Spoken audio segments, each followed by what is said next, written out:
Welcome to the latest episode of Five on the Floor on the Five Reasons Sports Network. Thanks for joining us on your favorite podcast app, on Apple Podcasts, on Android, Spotify, or the Five Reasons YouTube channel. Make sure you subscribe to Off the Floor. That's where you get information first these days, the most heat anywhere. Click on the link that's in the description. Click all the way through. You'll bypass the Apple upcharge, pay $2.99 a month. You can cancel at any time. Again, get access to 10 different channels, plus our exclusive stage shows on Off the Floor. Also, check out the great sponsors of the Five Reasons Sports Network, where it includes Prize Picks, legal again in the state of Florida. Use the code 5 FIVE, put down $5, get $50 to play right away. You can play across the sports spectrum, play your favorite players together. You won't be playing Jimmy Butler over the next two games, though. We'll get into that in a second. You can also play NFL, NHL. It's all on there. Golf, tennis, whenever it is that they're in season, and you can pair between 2 and 6 athletes together. So check it out. Prize Picks. Use the code 5 FIVE, put down $5, get 50 to play. We don't know how long that deal is going to be there, so sign up for Prize Picks today. And now, today's episode. Down the Biscayne. Yeah. Five on the floor, ride for my dogs. Where here's the thing, you can check the score. Hustle hard, couple scars, wearing bubble frogs. Just like Butler said, you in trouble, y'all. Kept the floor playing, got it all banned. Y'all seen the block, stop with one hand. And Pat, we trust. You sound scared. It's power, have the guts. We're here to bring the heat. Y'all can hang it up. Welcome to Five on the Floor, a daily insider show on the Miami Heat and the NBA, featuring Ethan Skolnick, Greg Sylvander, Alex Toledo, Brady Hawk, and others from the Five Reasons Sports Network. Also, make sure to subscribe to Off the Floor for the most heat anywhere.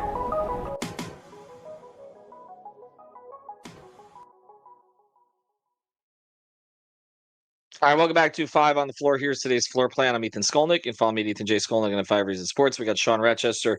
You can follow him at S. Rochester NBA. This time, our timing was good because yesterday, when we did 3 different podcasts, and thanks to Brady, Alex, and Greg for popping on those with me, we did the first one, Greg and I, we spent 55 minutes outlining everything that was going on in the Jimmy Butler situation and how it got to this point, which, by the way, thank you to ESPN for then basically repeating everything I've been saying for the past 3 weeks afterwards. But we put out that podcast, and then right after it, was the statement that came from Pat Riley saying that they would not be trading Jimmy Butler. So we had to pot again. And so we potted again, Alex and I. And then, of course, there was a game at night, so we potted after that as well. And, of course, the Miami Heat won that game. I know that does not matter anymore, but they did win the game, and they're now 15-13 on the season with Tyler Hero making a last-second shot. But now, today, we were going to pod off just sort of the general murkiness of the Butler situation right now and when he was going to return to action. And so Sean and I actually spent about 20 minutes just talking about this before we decided to actually hit the record button. And in that time, the report came out. So this time the stalling worked. The report came out that Jimmy Butler will indeed miss the next 2 games, that the Heat are expecting him to return after that. So he will not be playing in either Atlanta or Houston. Now, I can tell you, they expected him to play in Atlanta. So the fact that they expect him to play after Atlanta and Houston, I put no surety in that, okay? Because at this point, everything is day-to-day. The official reason, as given by the Miami Heat, is a return to competition conditioning, which is like something that somebody says after they spent a long night at a bar.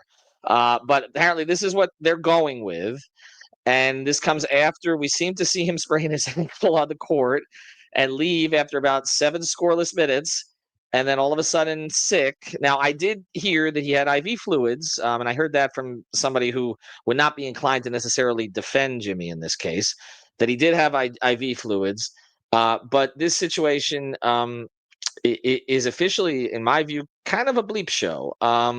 And what Sean and I are going to talk about at this point, because again, I don't really know. Okay, I'm just going to admit that. Like, it's one of the things we try to do here on Five on the Floor. I try to be sure about the things that I report on. Okay, now I know that's kind of it's an antiquated concept, but I'm not going to report something. I hear a lot more than I report. Okay, a lot more. Sean and I were talking about some of that before the show, and because certain things I just can't say because of the way that they've been presented to me or the particular sources I've gotten them from. But then there are also, things that I just want to vet further, and then I will report them if I vet them further. At this point, I don't know. I don't think the other reporters that cover the Heat really know, is my sense of it. I don't think team employees that I chat with from time to time know. Even someone I spoke to in the high levels of the Heat organization said, who knows with Jimmy? Okay.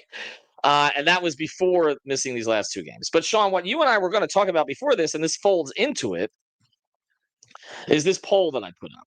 All right. So this poll's been up for an hour. This was prior to Barry reporting that he was going to miss the next 2 games.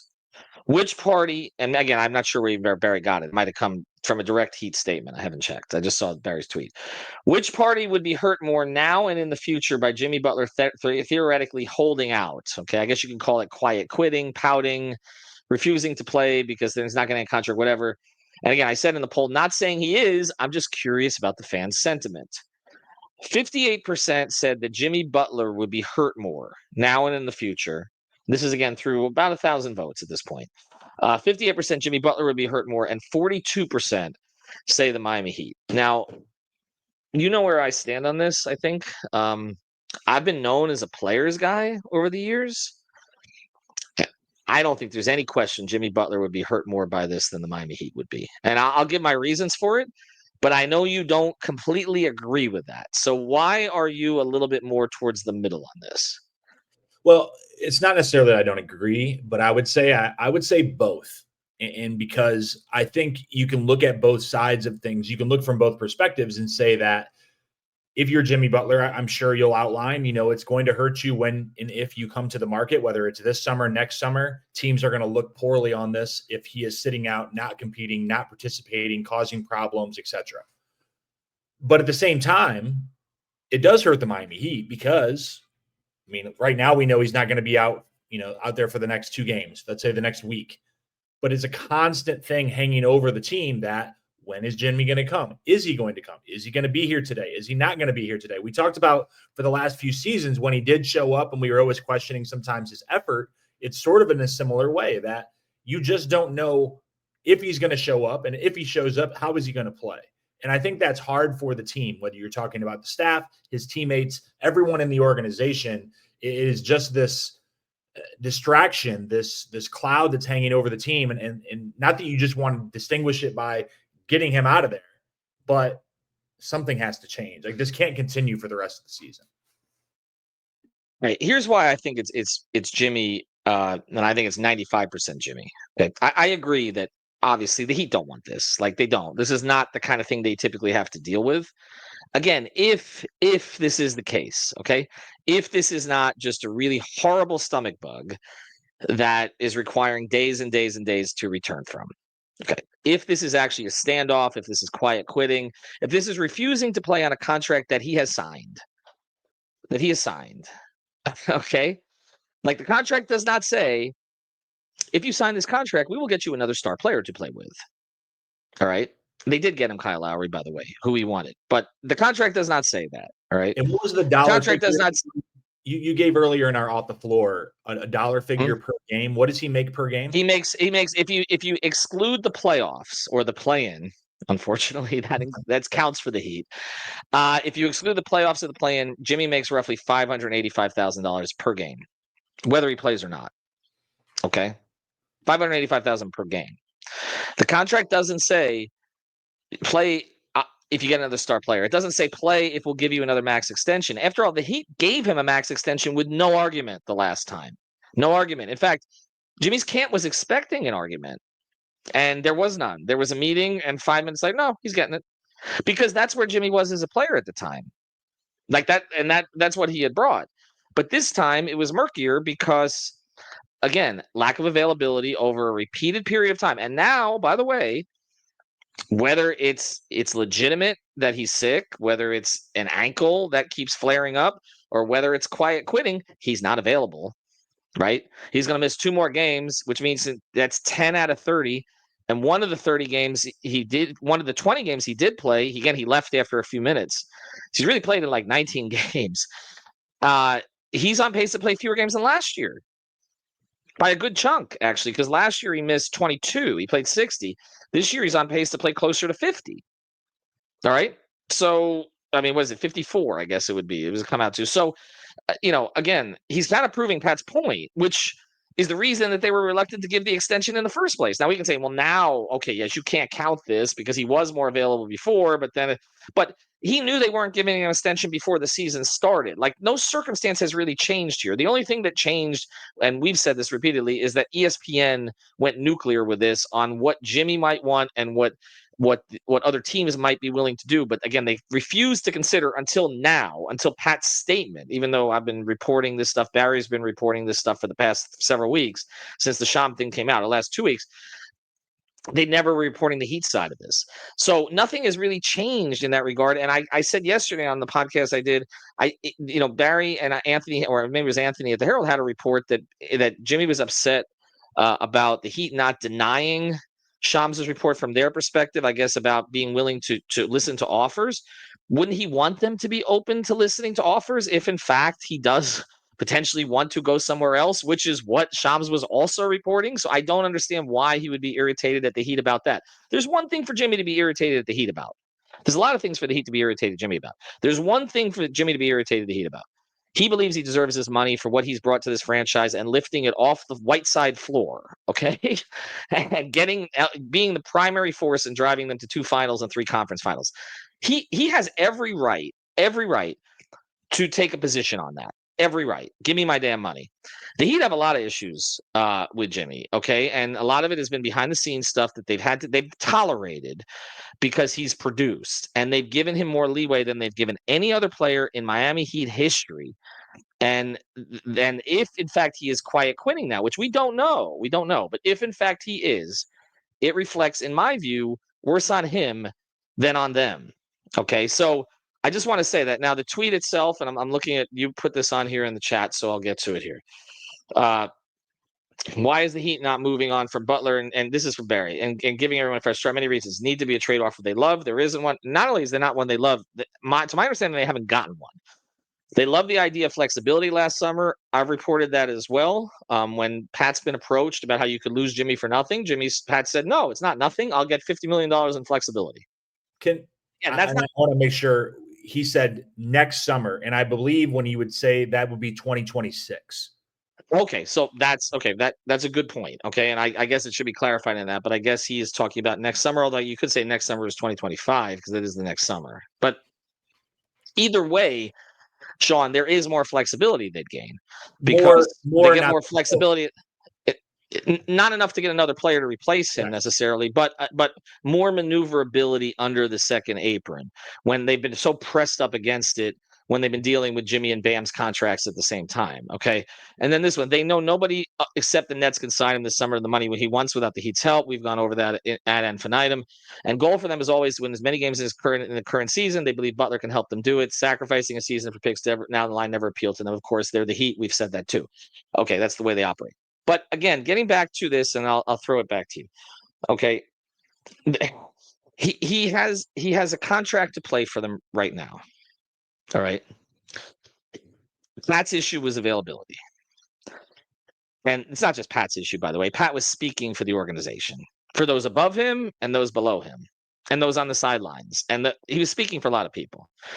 And Jimmy has been less available this year than last year. So to me, I think Jimmy's already hurt himself in this regard. If there was ever any chance of the Heat giving him that extension he wants, the 2 for $113, the ripping up the first year, giving him an extra $3 million and then $58 million the second year, that's gone. I don't think it was going to happen anyway, based on the way that the Heat have handled this, but that's gone. The next possibility was, okay, would the Heat consider giving him more years, like 3 years or whatever? I discussed this at less per year, where maybe, and I'm spitballing here, but say they come to the table and I've thrown out the number 3 for $125. Okay. All right. So Jimmy's and it's descending. Okay. Like the Brunson contract. So the Heat they're spending a little bit more at the end of this so they can transition out of the Jimmy era. And if he's not great in the last year, whatever, he's an expiring contract. Okay. And you move on from him that way. And again, it's not taking up that much a piece of your cap because, again, the TV contract is going to increase the overall pool here. Right. Or not much of your overall line. Like, I think that's something the Heat would be willing to do. But I feel like they're going to be less willing to have that conversation with somebody who and we're not saying is, in the event that the player quiet quit on them this season, then that rules that out. But here's the other point of this, and this is where I'll go to. Who else is going to extend him at the money he wants if he quote unquote quit on a second organization? And this one, not an organization that's known to be a shitty organization like the Wolves were. Okay. And Jimmy was what, 27, 28, but an organization that even if other organizations don't like the Heat, don't like the way they operate, don't want to deal with the Heat in certain regards, which there are many who don't. Okay. They respect them. They respect them for what they've accomplished. Okay. And all the rest of that. Another organization, how many organizations are going to be out there competing for Jimmy's services to give him a max if he pulls a Minnesota Jimmy in Miami, a franchise that helped him? Now, he did a lot of the work. I'm giving him credit for that. Helped him get to his only 2 finals and his only he didn't get to the conference finals with Philly, did he? Or was that second round? No. Okay, I can tell you that Philly has not been past the second round since 1980. That's right. I know that. But one time with Iverson, so no. You know that. You know that better than anybody. Right. That was the Kawhi shot. Okay, and all the rest. Right. Okay, so he got to the second round there, and he was their best player in that postseason, by the way. But again, it took him getting to Miami to get further, just as it took LeBron getting to Miami to ultimately get to a further level than he did before. What organizations are going to look at that and be competing to give that guy a max contract? Well, and I think, to that point, the number is between 0 and 30, right? There's only so many options. And I think you make a great point that by causing a problem in Miami, you're essentially eliminating that by 1. Like, they're not going to say, oh, you essentially caused a distraction for a great chunk of the season, and now we're going to reward you with, even if you do the 3-year descending contract, like you said, why would Miami do that at that point? So now you're eliminating one team. And we know the number isn't 30. It's not because Jimmy isn't a great player, but he doesn't fit with everyone. And it's a small number. It's definitely, I would say, less than 10. Now you're cutting Miami off that. You're giving yourself one less option. And I think if you're thinking it from Bernie's side of things, you don't want less teams on the market for him. I know he's in Miami, so you wouldn't consider them to be in the market, but like, you want as many options competing against each other for his services. And we know this summer that realistically it's only Brooklyn. And as Barry says in that tweet, really any other option requires him to come back to Miami and say, hey, I'd like to be traded to blank, and I want you to either trade me if he opts in, he's at 1 year expiring, or he opts out and he wants to extend and get traded. It all requires Miami to play ball with him. And for them to play ball, as you've said many times now, they're not going to just take trades for the sake of making trades. As much as it may pain Heat Twitter to hear that, they're going to do what's good for them. And I think, in my opinion, it has been something that keeps them competitive. It may not be that they get a superstar back for Jimmy Butler. It's probably not going to be an upgrade like they want, but something that keeps them competitive, but remain flexible for probably, again, that summer of 2026 when Terry comes off the books, Duncan comes off the books. But also this summer, you could have those guys as expiring contracts that you could trade. Jimmy could be included in that if you wanted to.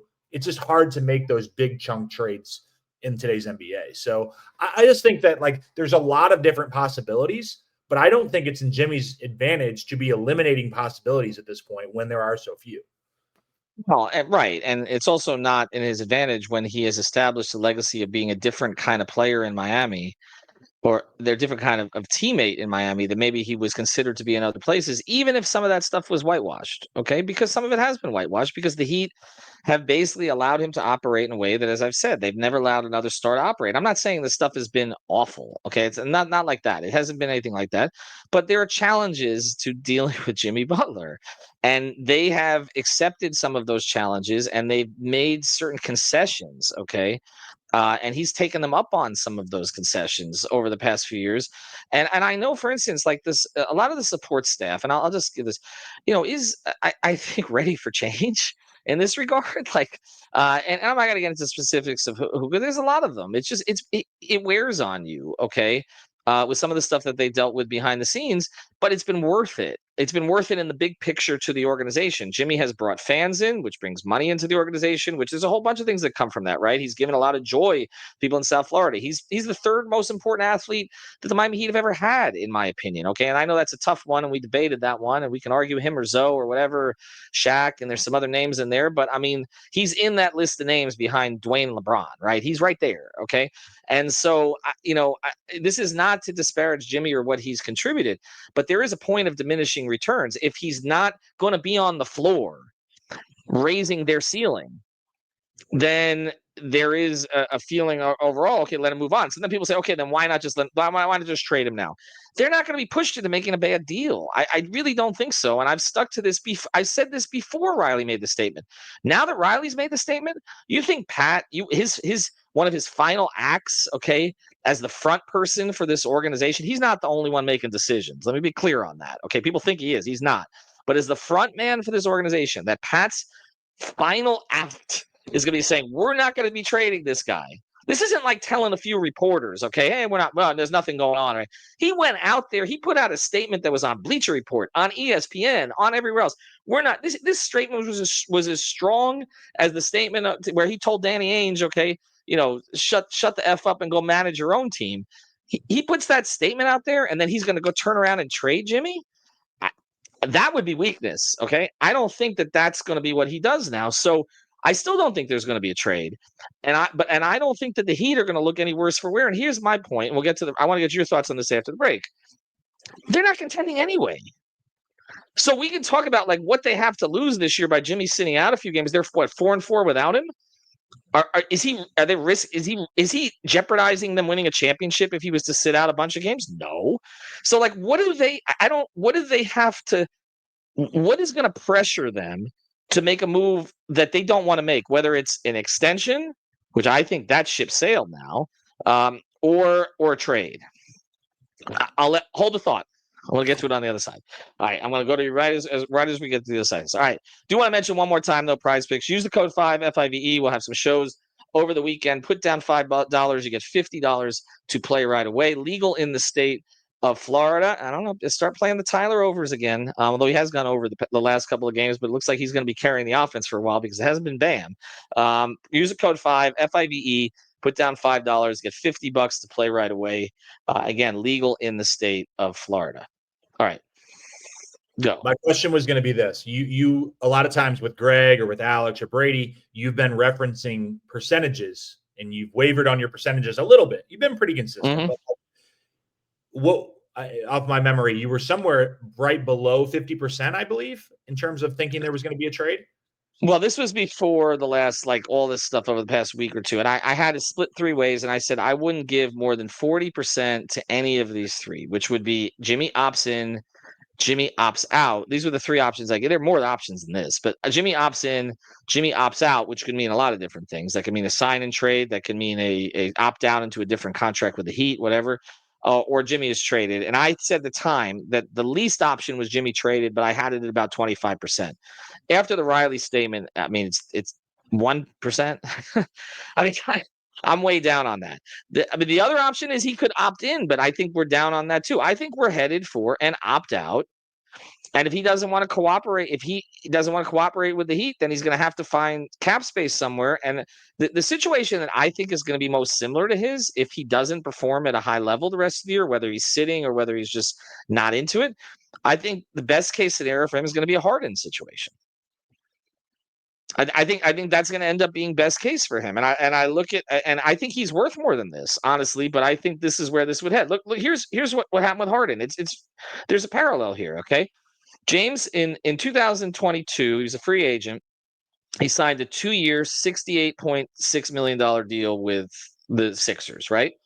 Which later, so basically $34.3 million per year, which later he was upset at Morey, right? And it's because he thought he was going to get more. After that, he took less to get more, right? So there was a controversy with that, like sort of like there's a controversy here, okay? What did James end up getting? Free agent last year. He got 2 years, $70 million. Basically got the same contract, okay? Age 35 when he signed the deal. Jimmy's going to be 35. He got 33.6 the first year and 36.3 player option the second year. I think that's the best that Jimmy's going to be looking at if he doesn't play this game right. Like I don't, if he doesn't play at a high level this year and the Heat don't trade him, 2 for 70 maybe with somebody. Again, I like him better as a player than Harden. I've said that. Okay. I think he offers more overall. He's done more winning than Harden has. He's contributed more when it's mattered than Harden. I mean, I'm the biggest Harden detractor about the playoffs as anybody, but that's the best case scenario for me if he doesn't play this right. I think he has more to lose here. I think he has to play. He has to play. Obviously, the factor of what's going on off the court right now is a part of this, but 2 years, $70 million for Jimmy in Miami, let's say, as Heat fans, as people that cover the Heat, that's value. I would be okay with that.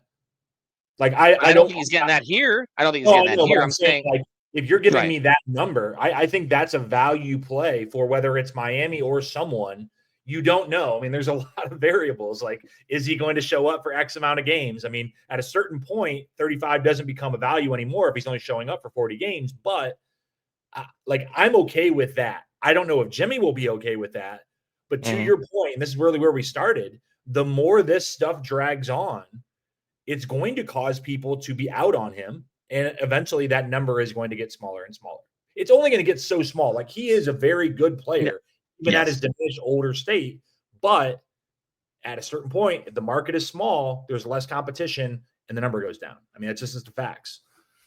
I mean, I think that would be the floor. I think the Harden contract would be the floor. I think somebody would give him 2 for 70, something along those lines. Because again, the cap's going up. So you have to account for that. So I think 2 for 70, maybe, again, one in a player op is what he's looking at. I know people are saying Phoenix would max him out. Well, again, Phoenix can't do it unless somebody takes on Bradley Beal. And I still don't see that happening. So I said this from the beginning, and I'm not trying to parrot the Heat on this. It's just logical. Okay.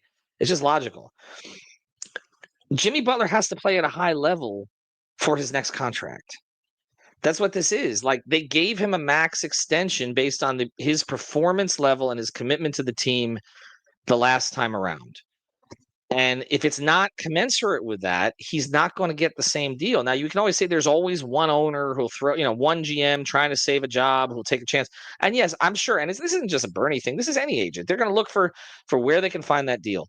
But I'm having a hard time seeing what those teams are going to be when we know that the only team that's going to have cap space of that magnitude this offseason at this moment is Brooklyn. I mean, why is Brooklyn going to pay him? Where are they going with Jimmy? Like, I don't. What is that? And then is that? If he's going to be missing 25 to 30 games in the season, that's going to attract. I mean, they've always been the second fiddle there, so they've tried to get stars. But I don't understand that. So I'm having a hard time seeing, and more people are, I guess, agree with me on this than not, which surprises me. But I'm having a hard time seeing the 41 to 42% who say the Heat have more to lose with a Jimmy stand. And what do they have to lose? Box office? Most of the seats are sold already for this year, right? So, like, I mean, what do they have to lose? They're going to drop two state. I mean, how far are they going to drop in the standings without him? Like, they're 4-4 without him, right? They got to look at the young players. I'm not saying it's preferable. I'd rather see Jimmy play. They're better with Jimmy, okay, and that makes our job better. But, like, what are they going to do? Drop from 6 to 8 or drop from 7 to 9? I mean, they're not dropping to 11 or 12. They have enough ground already on some of those teams that are below them. So they're going to drop from being having a home playing game to having a couple of road playing games. Like, what did the Heat have to lose? That's what I'm trying to figure that out. Yeah, I mean, with him, you can frame an argument if you're playing well, you get the right matchup, that you could go into the second round. Like, I don't think that's outside the possibilities, even though they've been inconsistent. But without him, I mean, could you? Sure, maybe, if you got, hot at the right time, but it's probably unrealistic. So in terms of, like, with or without him, are you a championship contender? No. So, like, point blank period. So what are you really losing in the big picture? Like, a couple wins, maybe a couple seeding spots, maybe a couple playoff games, which is more important than we're making it out to be. But it's not as if this were 2 or 3 years ago and Jimmy was pulling this on the team that had PJ Tucker, where we were the number 1 seed at the same time in the season. Well, now you have a big decision, right? If LeBron was doing this in 2013, you have a really big decision. This is not bad. Like, this is not that. This is like, Sean, if that happened, ESPN reporters, I would not have a big decision, because ESPN reporters would be lining up to rent out a room in my apartment, and I could basically get 10 grand for like a 4x4, okay, for a little cubby hole that they could squeeze into, because that's what would have been. This is not. ESPN has been bored, okay, and so they've come up with this story. Like, again, it's all Curry and LeBron and the Celtics, and they got nothing else that they want to talk about, so it became this. But we're talking about a handful of wins, maybe a couple of spots. I don't think they've got that much to lose. I agree with you. They have no chance to win a series without Jimmy. I'm with you on that. Okay, if they don't, okay, no chance. All right. I mean, unless they got a really good player back in return for a trade for him, but like they don't have much of a chance anyway to get past the second round. And I mean, their only real hope of this would be like to catch an Indiana situation last year where like everybody gets hurt in front of them. And we've seen that even when players get hurt, like take Orlando, life and death struggle with Orlando, right? Like where they lose one and then they win one by one when they don't have their two best players and a guy in Mo Wagner who might be a sixth man of the year if he stayed healthy this year. Like, what are we talking about here? And I know what fans are going to say, and Sean, I want you to respond to this because I know what fans are going to say. Well, that's the Heat's fault. That's kind of what Jimmy's talking about. If you'd gotten me better players, if I had a better shot now, then I'd be happier in general. And that's a whole other conversation. That is a reasonable conversation to have. Okay. But ultimately, having a player sit out, and I'm not saying that's what he's doing, but it certainly is a little murky right now. Okay. Because this is a long ass stomach virus. All right, having a player sit out because they didn't get him enough help, that's not a good reason. It's just not. Like, how many players around the league could say that? Like, I mean, what are we doing there? Yeah, there's a very small group. You know, you start putting yourself into the like Ben Simmons and those types of situations. Harden did this. It's not a flattering group to be amongst if you're comparing yourself to them. Let me ask you this. Fast forward, and this is obviously purely speculating. So aggregators and everyone else, this is just Ethan speaking based on being around the Heat. He's out the next 2 games. This will now be roughly 10 days. At what point, though, do you have to do something as an organization because it starts to set a precedent that can he just sit out? Like, do you start fining him? Do you like, how do you? I know. I think you do. I think you do. I think you do. If that's what's going on, and again, I have to be clear on that. Okay, I have to be clear on that because we don't know that. But I'm saying if there was clear evidence that he's dogging it and he refused to play, then yes. I mean, just as the Players Association would file a grievance against the organization, I mean, you have a right as an organization to start to levy fines, and I have to take a look at the CBA, the new CBA, to see exactly how those fines work. But yeah, and I'll bring that to the next podcast because I should have done that already. But I didn't think we'd be in this position right now, so I'll review it. But I'm just saying, like, I think as an organization, you have to take a stand there because it's gotten too obvious. And the problem is now, I'll say this, and we'll close on this. Okay, I mean, I'm out last night. Okay, after like 13 hours of this stuff. Okay, and everything else that we try to do for the network, and I'm just literally just at a local bar. Okay, in Lauderdale, just trying to have one of my girly drinks. Okay, I'm sitting at the bar. Okay, with a Tito's and pineapple. Okay, that's sorry. Okay, person I was with, she had a Stella. All right, so I should probably admit that in open company here. But reality is, I'm sitting there and like literally 4 people approached. Okay, I'm not even that big a Heat fan. What the hell's going on with Jimmy though? I mean, this is kind of the space that I guess they recognize one way or another from doing some of this shit over the years. Okay, and I'm just that's where this is starting to head to, where this is not just a Twitter story or even an ESPN story, but this is like something that's going to filter into the casual fan base because if they've bought tickets, they want to see Jimmy Butler play, right? If they're going to invest any time watching on television, they're doing it in part to watch Jimmy Butler play, and that's kind of where we're heading right now. And I think there's going to need to be more transparency on both sides. And I guess the best transparency at this point would be we're going to start fining. I guess. I mean, that's not a play. And that's the last part of this. This dude should have like his number retired in Miami, right? And we've talked about the exits of Dwayne. There was so much that went into that didn't get reported, but of Dwayne, of LeBron, who had always kind of planned to leave there at the end, okay, or Bosh with the health situation, right? Or Zoe when he left the first time, right? Okay, and then came back. This has happened before with lots of different guys. We talked about all the reasons for it. But like you want Jimmy to come back. You want that number to be raised in the rafters. It deserves to be for what he's done here for the franchise. I mean, it's one thing to like not agree on a contract and the guy goes somewhere else. It's another thing if you have to fine a player because he's not playing on his contract. Like that kind of eliminates him ever getting his number retired, doesn't it? You don't want it to get there. I just don't think either. I think some people's reaction to Pat yesterday was he's doing this in order to try to set it up so that Jimmy looks like the bad guy if they were to trade him or they let him go. Like, I just don't think the Heat want this. We've said this a couple of times. They don't. They would definitely prefer to be playing out and competing this season and doing all the spoisms that, the liners that he would give you, rather than dealing with answering questions about Jimmy all the time. And it's just like you said, it turns into a us versus him or him versus us. And it's just, no one is enjoying that. The coaches, the staff, the front office, the players, it's not fair to them. And that's the wording that he used. It's just not fair when they're out here trying to compete to win basketball games. I mean, Spo especially. It's just like, this is the last thing that a coach would want, and specifically this coach. Like, this is not the whole thing. He'd rather be fighting with Jimmy on the sideline like he was, right? That's more heat, okay, than whatever the hell this is lately, I would think. Like, it's just, that's him getting in a confrontation with a guy, okay, and then stirring it up so that they can channel it to try to win games together, even if they may be outmatched, okay? That is Heat culture. Fighting with your best player publicly about this kind of thing is not. It's not. But I still think, even though it's annoying to them, it's frustrating. It's not how they wanted the season to play out. I think they're going to stand firm on this, because I think they know he has more to lose than they do.